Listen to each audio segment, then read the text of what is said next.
Hello friend, তোমরা কেমন আছো? আশা করি ভালোই আছো সবাই। একটু মটরশুঁটি কচুরি খাওয়ার ইচ্ছা হলো, তাই তোমাদের সাথে শেয়ার করছি। মটরশুঁটিটা সেদ্ধ করে পেস্ট করে রাখলাম, আর এদিকে ময়দাটা মেখে রাখলাম।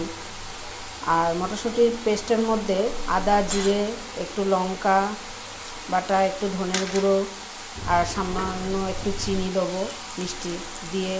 আর এদিকে জিরে একটু ভেজেও নেব, ওই জিরেটাকে গুঁড়ো করে দিলে, ভেজে ওটাকে দিয়ে দিলে স্বাদটা একটু, গন্ধটাও ভালো লাগে, স্বাদটাও ভালো লাগে। আর ময়দার মধ্যে পুর করে এটাকে লেচি বানাবো, বানিয়ে একটা রুটির মতন করে করলাম আর একটা পুর ভরে করলাম, দু রকম করলাম। দেখো, সবাই বাড়িতে করে খেয়ে দেখবে, আশা করি ভালোই লাগবে।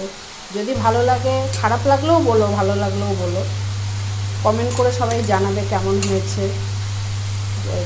চেষ্টা করি একটু করার, দেখো।